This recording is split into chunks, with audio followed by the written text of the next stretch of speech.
e paz e misericórdia da parte de nosso Senhor Jesus Cristo. Estamos trazendo uma palavra de reflexão para as vossas vidas neste dia. Eu gostaria de deixar uma palavra para a sua meditação no livro de Apocalipse, capítulo de número 14, e verso 14 por diante.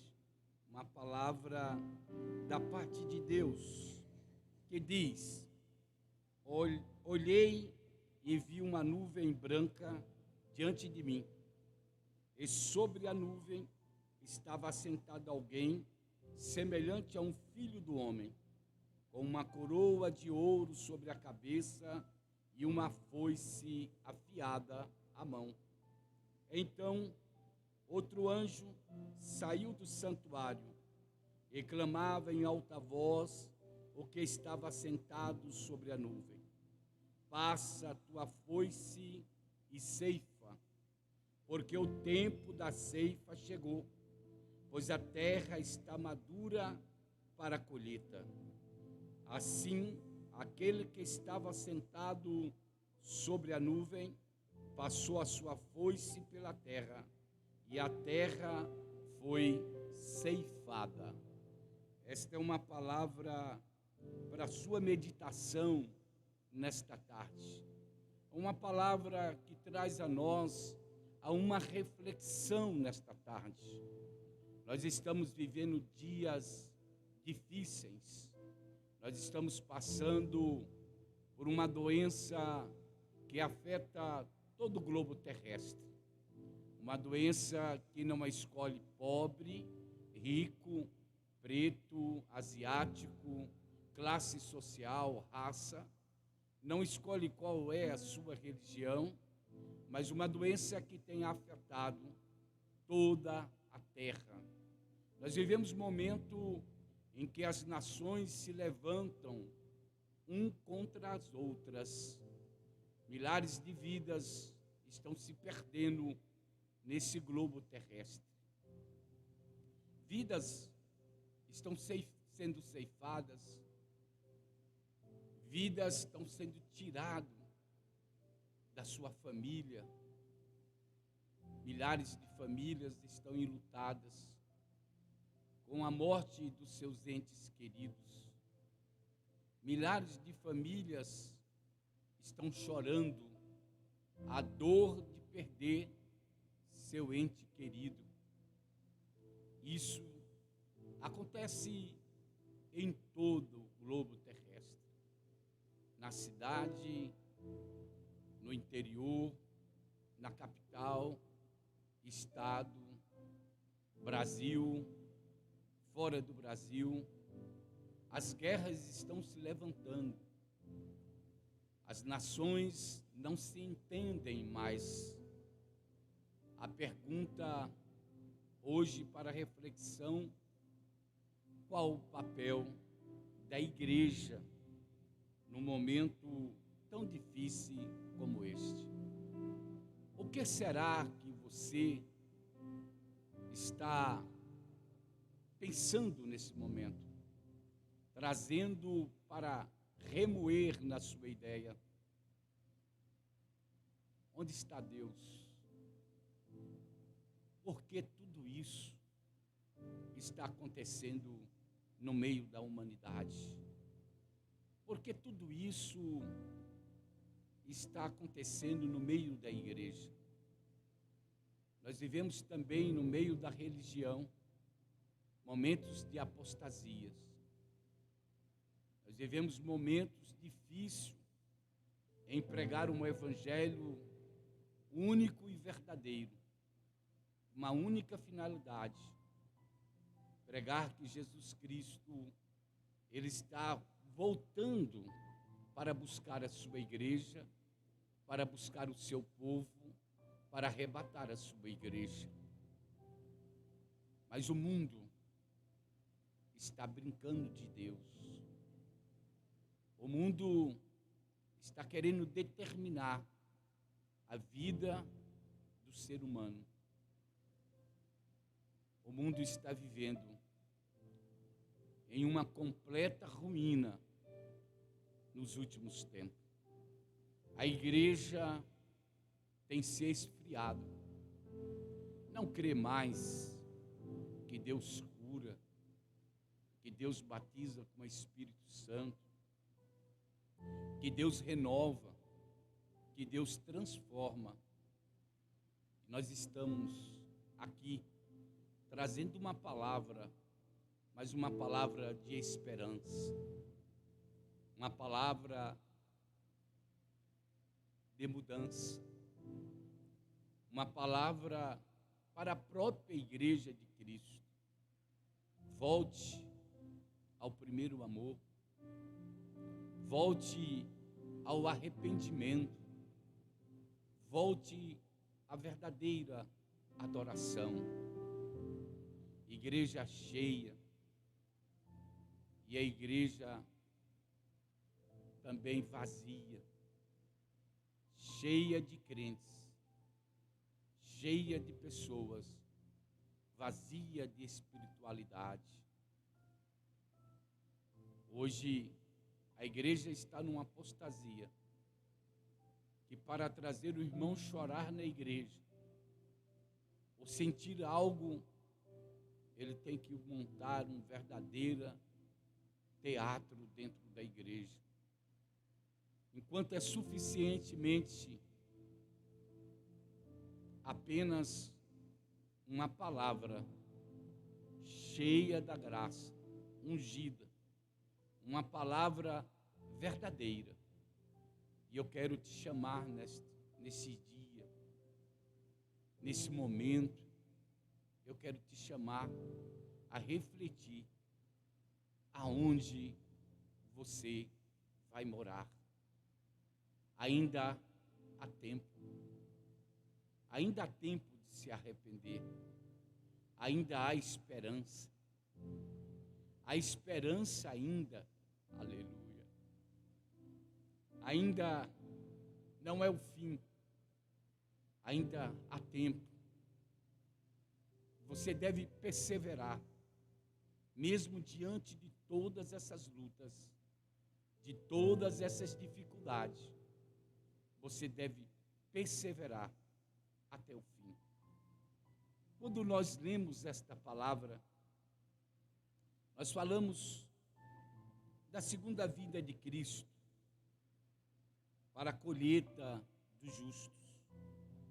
Se você ler lá, a partir do versículo 14 ao 16, Cristo vem gloriosamente, verdadeiramente nas nuvens.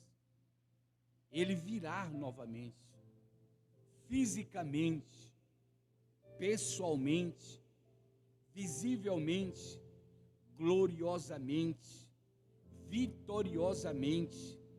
Ele virá da mesma forma que ele subiu. Ele virá da mesma forma que ele foi ao céu. Após a sua crucificação, ele retornará em uma nuvem.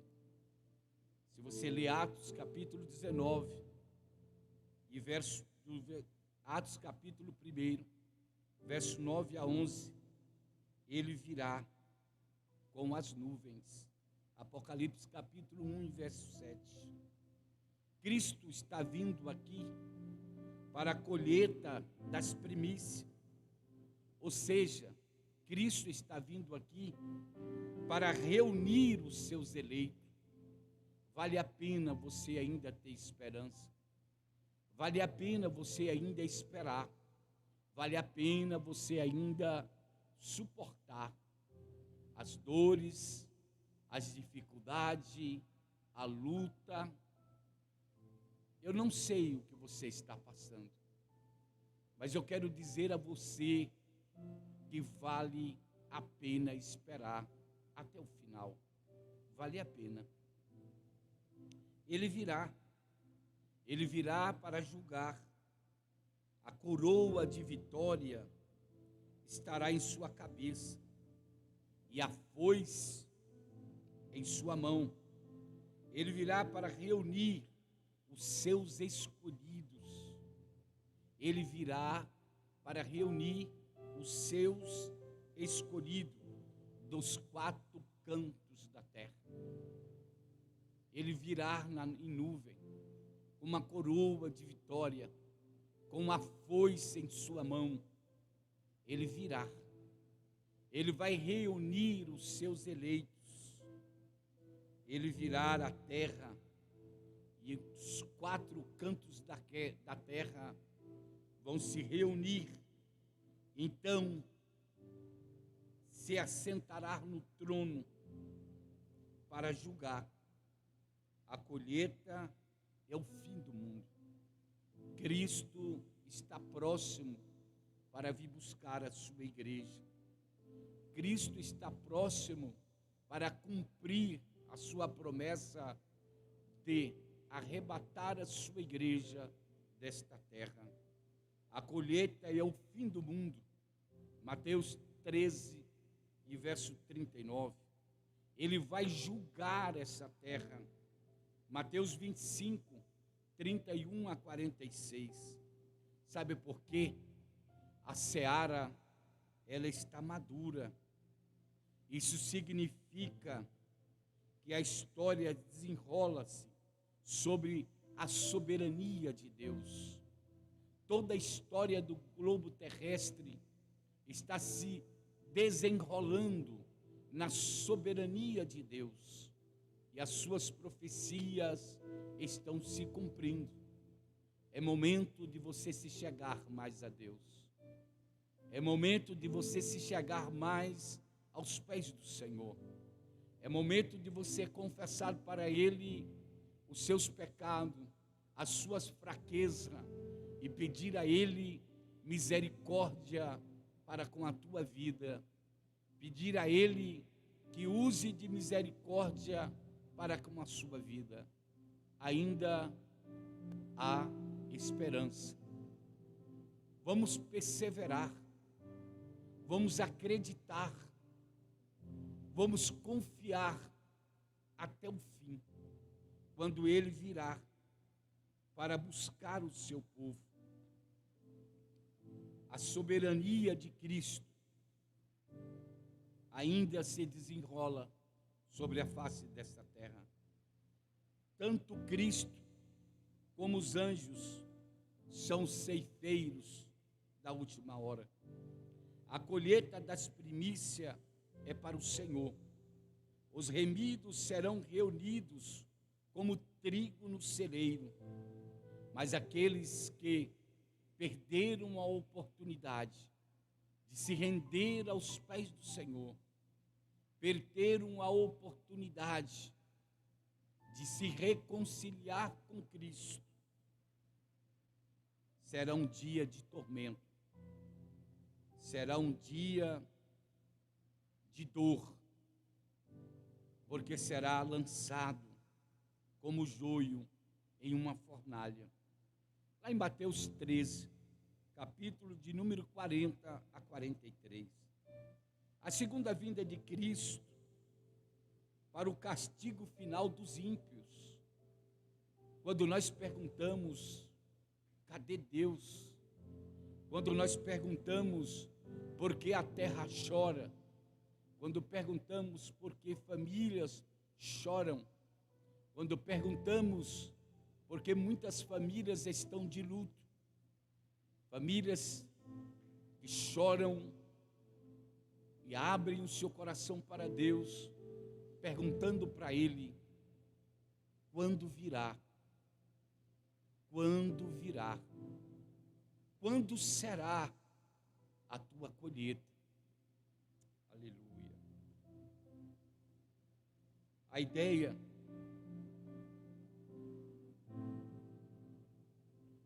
que não é de uma colheita de frutos. Quando nós falamos desta colheita, nós falamos de um castigo final. Aqui essa colheita é um juízo para os ímpios, e eles são comparados com uma vindima. A ideia aqui não é de uma colheita dos frutos, não é colher os cachos de uvas, mas de um lagar onde as uvas são pisadas e são esmagadas. Essa é uma ideia clara do furor de Deus contra aqueles que blasfemaram contra Ele, contra aqueles que são ímpios, blasfemaram do seu nome, perseguiram a sua igreja. E nós vivemos momentos como este no globo terrestre. A igreja tem sido perseguida, a igreja tem sido alvo de perseguição de muitos. Querem calar a igreja de Cristo, querem calar o Cordeiro de Deus na terra, querem calar a noiva de Cristo, cristão, perdendo a sua vida em países que são proibidos falar de Cristo. Vivemos em um Brasil que há pouco tempo não se ouvia falar em perseguição religiosa, mas vivemos tempos em que as igrejas, os templos têm sido invadidos, vilipendiados, e a conotação que tem sido colocado por uma classe de pessoas que a igreja é um problema, mas a igreja de Cristo, ela veio para denunciar o pecado. A igreja de Cristo veio para denunciar aquilo que tem afundado e levado um país a sucumbir e mergulhar na apostasia da sua fé, na apostasia da sua vida. Mas essa é uma ideia clara do furor da ira de Deus contra aqueles que blasfemaram do seu nome. Talvez a minha pergunta é que o ser humano tem uma mente curta. Se pararmos para, em um pouco de um momento, refletir ao ano que passou, talvez nessa mesma data, vilipendiaram, meu Deus, carregaram e arrastaram, meu Deus, por uma avenida, com milhares de pessoas aplaudindo e dizendo que, meu Deus, perdeu para Lúcifer, Satanás, aquele que está preso, aquele que não domina os céus e nem a terra. E o povo de pé aplaudiram e vilipendiaram o seu próprio Deus. E por diversos fatos, nós presenciamos as multidões aplaudindo aquilo que meu Deus repudia. E a igreja está na terra para denunciar o pecado. A igreja está na terra para denunciar tantas blasfêmias que têm ocorrido contra a pessoa do meu Deus, do nosso Deus. Mostra o próprio Cristo. Nós vemos aqui o próprio Cristo pisando ao lagar. Pessoalmente pisa ao lagar do vinho do furor da ira de Deus Todo-Poderoso. Lagar é fora da cidade, ou seja, os salvos não participarão desse juízo. Ainda há tempo, ainda há esperança de você retornar a ter comunhão com Deus. Não ser apenas um crente de carteirinha, não ser apenas um crente de banco, não ser apenas um cristão que frequenta uma determinada igreja, mas que você possa ser um cristão autêntico, se redimindo das suas fraquezas e crendo que Cristo morreu na cruz para lhe garantir o direito de salvação eterna. Ainda há tempo, ainda há esperança. Enquanto ainda há tempo, há esperança.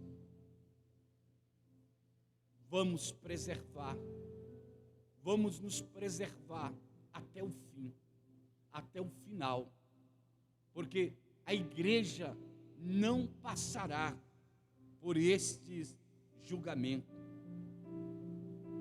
A humanidade, há dois grupos, salvos e os perdidos. Os adoradores da besta e os adoradores do Cordeiro. Os adoradores do Cordeiro é aqueles que mesmo chorando, mesmo passando por dificuldade, seja ela financeira, seja ela por doença na sua família, seja ela de qualquer forma, mas ele não deixa de glorificar o seu Deus e dizer: eu aguardo a tua vinda, eu aguardo a tua chegada, eu vou me preservar até o final. Mas existe também um grupo que são os adoradores da besta. Estes serão atormentados de dia e de noite. São aqueles que acham que não vale a pena servir esse Deus. São aqueles que vilipendia o seu Deus. São aqueles que estão perguntando: aonde está o teu Deus? São aqueles que apontam, rejeitam, vilipendia. São aqueles que são adoradores do seu próprio eu. São adoradores do seu próprio dinheiro. São adoradores da sua fama. São adoradores porque obtiveram sucesso. Mas nós estamos vivendo um momento em que você deve refletir em qual dessas duas escolhas você queira ficar. Se você quer ficar do lado dos adoradores, ou se você quer ficar do lado dos adoradores da besta fera. Aqueles que estarão cantando e descansando no céu, esses não estarão sendo atormentados.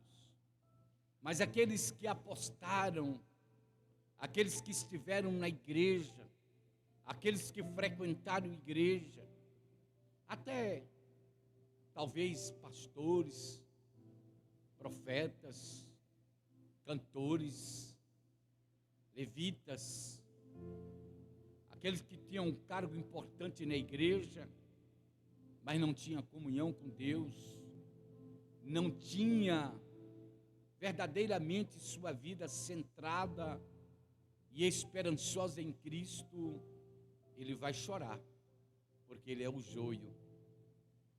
E o Senhor vai falar aquela palavra: afastai de mim, porque eu não vos conheço. Você vai ouvir uma palavra de rejeição: eu não vos conheço. Os adoradores de Cristo estarão cantando e descansando no céu. Na humanidade, só há duas igrejas: os redimidos, selados, as primícias para Deus, e a igreja apostatada, que segue a besta e recebe a sua marca. De que lado você está? Você tem o selo de Deus na sua vida? Sua vida é pura? Seus lábios são puros? Você está preparado para o juízo? Hoje ainda é o dia da oportunidade. Logo virá o juízo. Chegará então e será tarde demais. Eu quero orar por você. Pai querido, Deus de misericórdia, a estas vidas, Senhor, que estarão sendo alcançados por esta palavra de reflexão, que possam ser libertos, que possam ser tocados pelo Teu Espírito e pela Tua palavra, que possam, Senhor, alcançar o céu, alcançar, Senhor, o selo Teu na sua vida. Senhor, que Tu possa libertar ele, que Tu possa trazer a ele graça, fortaleza, possa trazer esperança, que Tu possa trazer mudança, Senhor, na vida de cada um, Senhor, na vida de cada homem, de cada mulher, de cada família, possa ser abençoado nesse dia, possa ser alcançado, que a graça do meu Senhor Jesus Cristo, o amor de Deus, possa alcançar a tua vida. Que Deus abençoe em Cristo Jesus.